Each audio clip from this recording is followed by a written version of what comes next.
மாற்றான் தோட்டத்து மல்லிகை மணந்ததால் தன் மனைவியை நீ அழகா இல்ல அசிங்கமாயிருக்க என்று சொல்லி கொடுமைப்படுத்திய கணவனை பெட்ரோல் ஊற்றி எரித்துக் கொண்ட மனைவியால் பரபரப்பு ஏற்பட்டிருக்கிறது. இதுகுறித்து விரிவாக பார்க்கலாம்.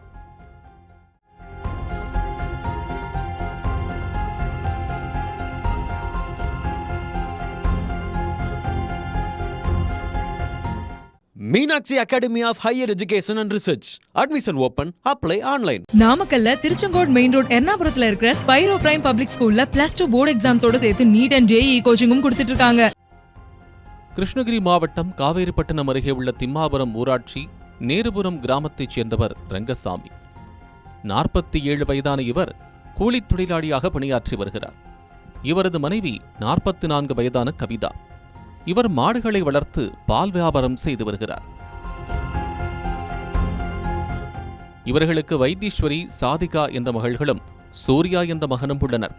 வைத்தீஸ்வரிக்கு திருமணமாகி கணவர் வீட்டில் உள்ள நிலையில் சாதிகா கிருஷ்ணகிரியில் உள்ள கல்லூரியில் படித்து வருகிறார்.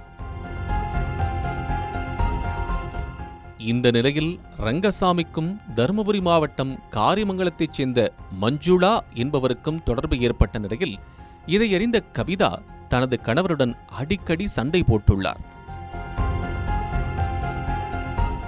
கடந்த 9ஆம் தேதி இரவு 11 மணி அளவில் வீட்டில் மேல் மாடியில் தீயில் கருகி உயிருக்கு போராடிக் கொண்டிருந்துள்ளார் ரங்கசாமி. அவரை மகன் சூர்யா மற்றும் மகள் சாதிகா ஆகிய இருவரும் மீட்டு கிருஷ்ணகிரி அரசு மருத்துவக் கல்லூரி மருத்துவமனையில் சிகிச்சைக்காக சேர்த்தனர். அங்கு அவருக்கு தீவிர சிகிச்சை அளித்தும் சிகிச்சை பலனின்றி கடந்த ஜூன் 11ஆம் தேதி ரங்கசாமி உயிரிழந்தார். இச்சம்பவம் தொடர்பாக காவேரிப்பட்டினம் போலீசார் ரங்கசாமியின் மனைவி கவிதா மீது வழக்கு பதிவு செய்து அவரை தேடி வந்தனர். ஜூன் 12ஆம் தேதி கவிதா தனது உறவினர் ஒருவருக்கு திருப்பதியிலிருந்து செல்போன் மூலம் பேசியுள்ளார். இதையடுத்து அந்த செல்போன் எண்ணை வைத்து போலீசார் திருப்பதியில் பதுங்கியிருந்த கவிதாவை கைது செய்தனர்.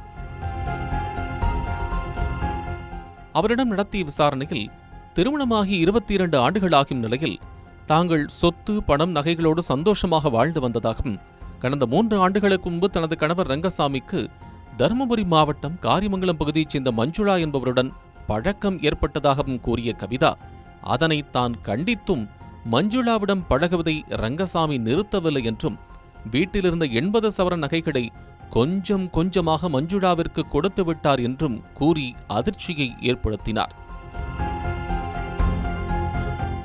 மேலும் நிலத்தை விற்று அந்த பணத்தையும் மஞ்சுளாவிடம் கொடுத்து விட்டார் என்று கூறிய கவிதா, சொந்த வீட்டில் சந்தோஷமாக வாழ்ந்து வந்த தாங்கள் தற்போது வாடகை வீட்டில் வசிப்பதாகவும் ரங்கசாமி 3 மாதங்களுக்கு ஒரு முறைதான் இங்கே வருகிறார் என்றும் அதுவும் குடித்துவிட்டுத்தான் வருவார் என்றும் கூறினார். குடித்துவிட்டு வந்து தன்னை அசிங்கமாக பேசுவதுடன் நீ அழகா இல்ல, நீ அசிங்கமாயிருக்கிற, நீ எல்லாம் எதுக்கு என் கூட இருக்கிற என சொல்லி அடித்து துன்புறுத்தி வந்துள்ளார் ரங்கசாமி.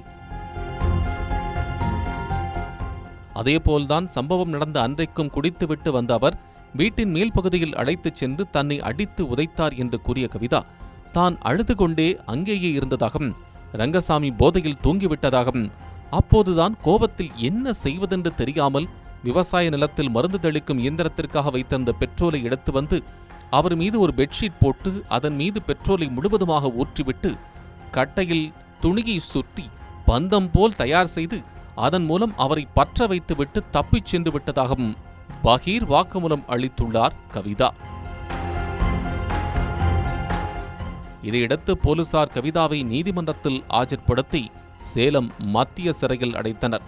இதனால் அந்த பகுதியில் பெரும் பரபரப்பு ஏற்பட்டிருக்கிறது. Meenakshi academy of higher education and research.